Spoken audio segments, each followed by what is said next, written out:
like it's Brown. Bullet is Jason. Hello, anybody, somebody, nobody, whoever may ever never hear this. This is Siegfried Alexander Faust, the Whiff, otherwise known as Kevin. Join me are a few friends, and today for the podcast we're going to be talking about Doomsday Planners. The end is nigh. So, what is Doomsday Planners? I'm not looking up the definition right now because we're in the middle of the game, but I'd say that Doomsday Planners via Doomsday, oh no, controller's dying, would be the end of the world. So the world is ending, or be it like on a large scale or localized. Would be able to cut the whoever's mic is getting an echo. So that could also be localized, which isn't as dramatic. But what that means is, like, you know, the world that you know, a culture could be ending. Oh my god! I have no weapon. Oh my god, spooky.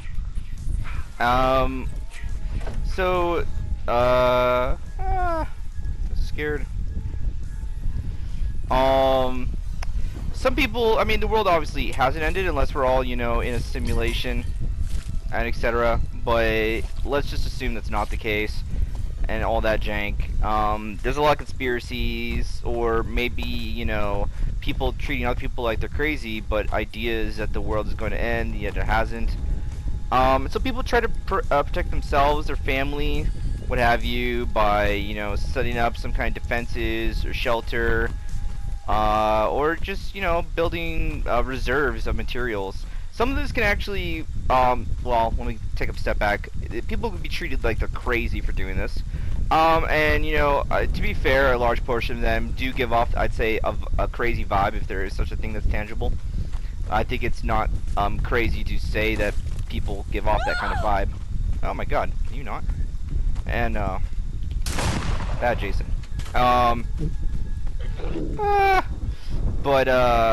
You know, having reserves is good, especially if you also go into war. If there's another world war, etc., and it is survivable at the end, we don't nuke ourselves to oblivion, that, you know, if you're in an area that gets firebombed, so to say, or there's a lack of fresh water or foods, you now have canned goods and or some protection against, you know, people. We're also a threat. You have to deal with marauders. And that can go into whole, like, zombies and war as well, so it doesn't have to be supernatural. It can be us bringing the end of the world on ourselves, and so it's not the worst thing. But again, it's more so just a stereotype of people saying that the end is nigh, and spreading fear, and thus increasing the purchases of Campbell's chicken noodle soup and shit like that. So with the three people joining me here is Dylan, his cousin, and my friend Ben, who's been here a couple times now on the stream, or I guess podcast. Do you guys want to say hi? Hi.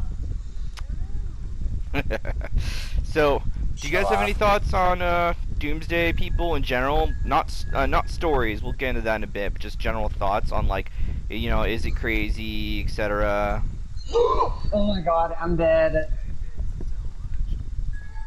I have mixed feelings. So I think the skills, the survivalist skills, I mean, it's kind of similar to like a Boy Scout. Right. But some of these Doomsday people can be a bit much. Yeah, again, that goes into what I was saying earlier, that, you know, prepping by itself is not crazy. In fact, you might be looked at crazy if you don't prep and there's bad things happen. Like, why not? If you're going to go buy the food anyway or resources, there's no reason you can't use them beforehand.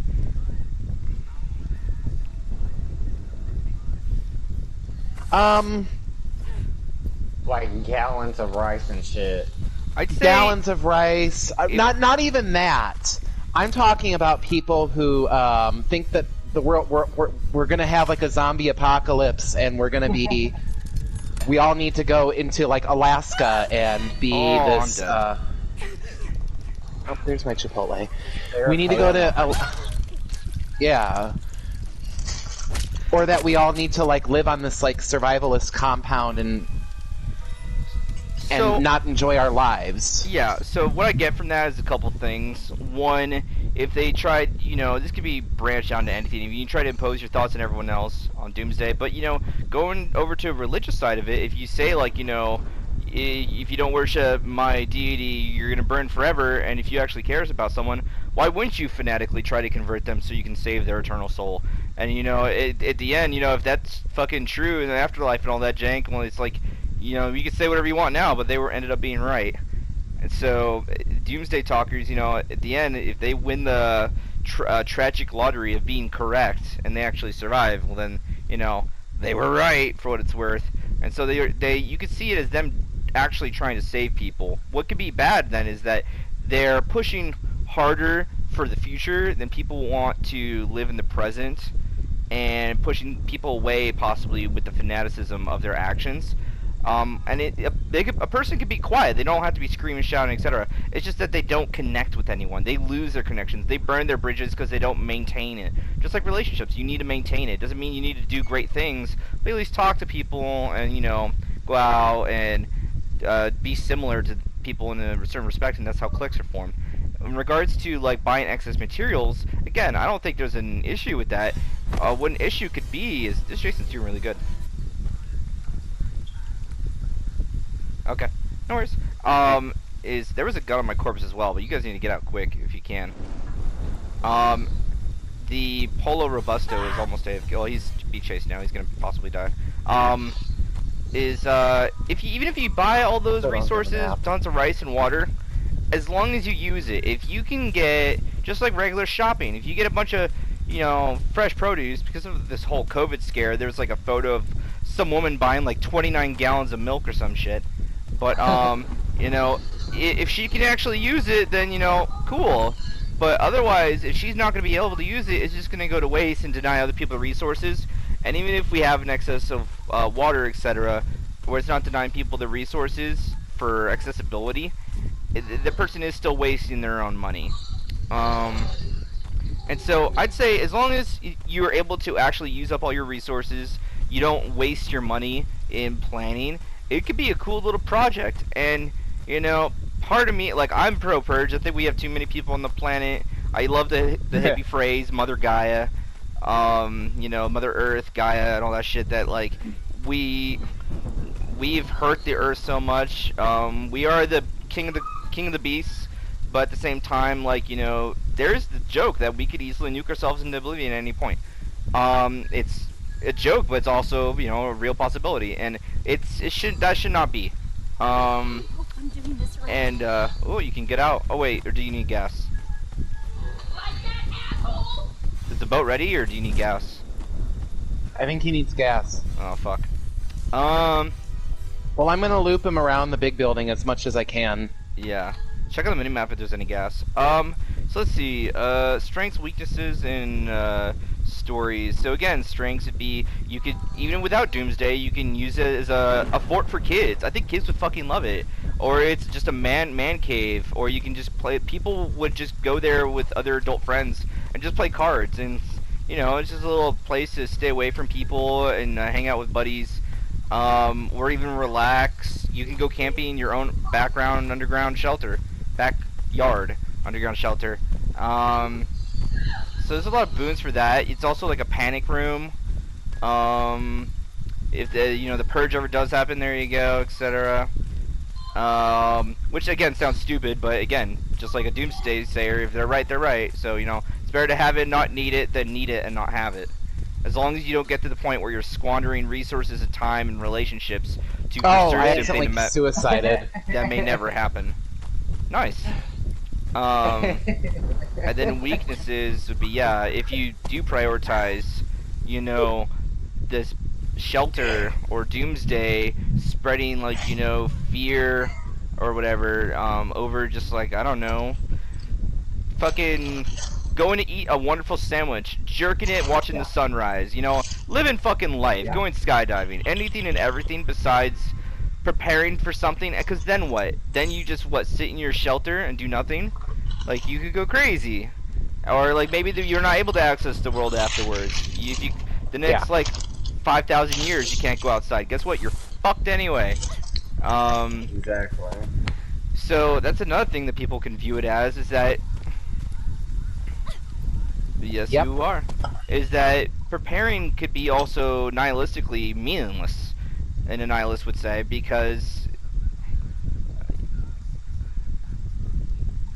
Oh, okay, raccoon. So, you know, people could see it as just overall, like, you know, meaningless, because even if you do survive, then what? So there's a lot of funny stories, these guys were telling me about, they saw a documentary. I remember there was, like, Doomsday Planner, thing on, like, National Geographic or a few other channels, TV shows, people going to extremes, and there's actually some cool, homes currently that are just very similar as well, and just Doomsday stuff.